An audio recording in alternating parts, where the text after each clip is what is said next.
ça. Elle s'appelle Happy. Elle nous vient de l'Institut Malkia Mingou. Merci d'être là, Happy. Alors voici le sujet que nous présente Happy. Elle nous pose aussi une question. La paix peut-elle être restaurée par la guerre? La paix peut-elle être restaurée par la guerre? Peut-être qu'il y aura une réponse dans son discours que je vous recommande d'écouter avec beaucoup d'amour, avec beaucoup de paix, avec beaucoup d'attention. Chers membres du jury, distingués invités, bonjour. Aujourd'hui, mon sujet est la paix peut-elle être restaurée par la guerre? Tout d'abord, la paix est l'absence de la guerre et des conflits. D'un côté, oui, la paix peut être restaurée par la guerre. Comment? La guerre est une solution, bien que moins durable, à une instabilité régnante. Elle impose la paix. La guerre, en imposant une suprématie du vainqueur, engendre la paix. Donc oui, la guerre peut engendrer la paix. D'un autre côté, la guerre ne peut pas engendrer la paix. Comment? La guerre, c'est une lutte armée entre deux groupes sociaux ou entre États ou entre peuples. La guerre est une source de destruction. Par celle-ci naissent des conflits, des mésententes, des haines qui rongent la paix et engendrent un univers sans paix. La guerre suppose toujours deux camps antagonistes. Prenons par exemple le Rwanda et la RDC.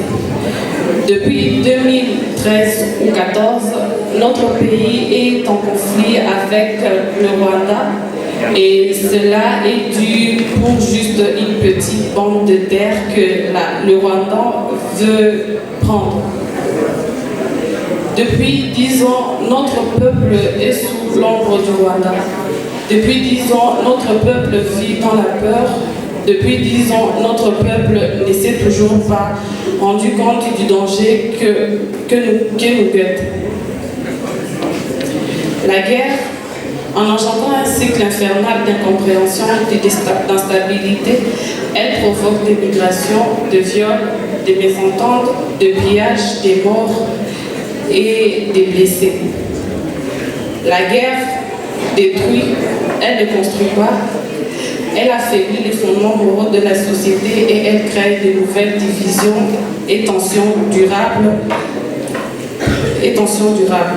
Pourtant, la chronique continue à enregistrer des guerres et des conflits armés faisant d'innombrables victimes.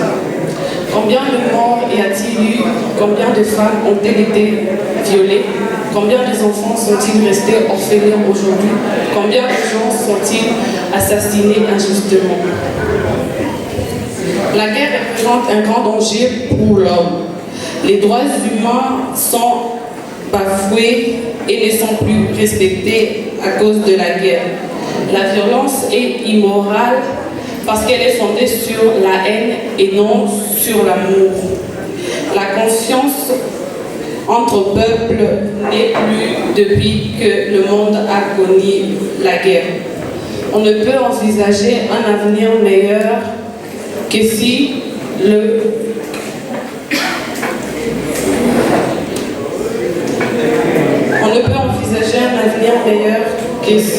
une confiance sereine, que si une culture de droits humains respectueuse des diverses traditions devient partie intégrante du patrimoine moral de l'humanité. Comment en effet pourrait-il y avoir une guerre si tous les droits des humains étaient-ils respectés? Le respect intégral de droits humains est la voie la plus sûre pour tisser des relations solides entre États. La culture de droits humains ne peut être qu'une culture de la paix. toute violation de ce droit contient en elle-même le germe d'une mésentente possible.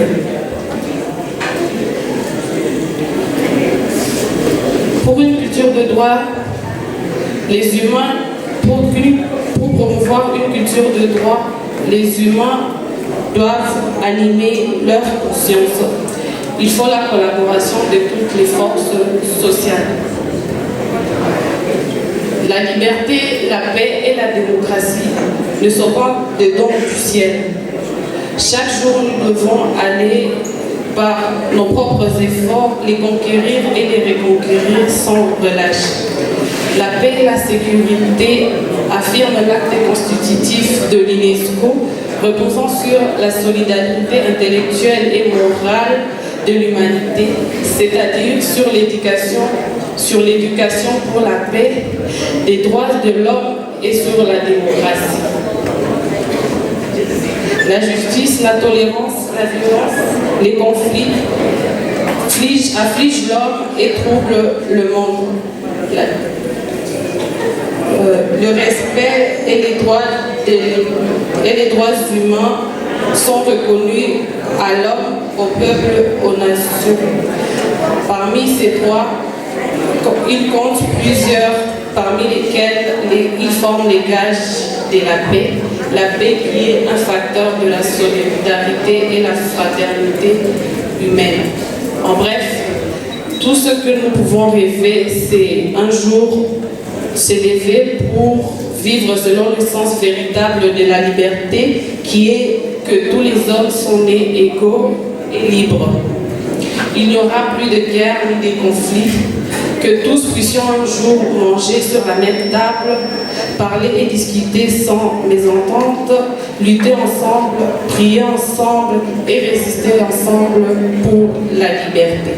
J'ai dit et je vous remercie.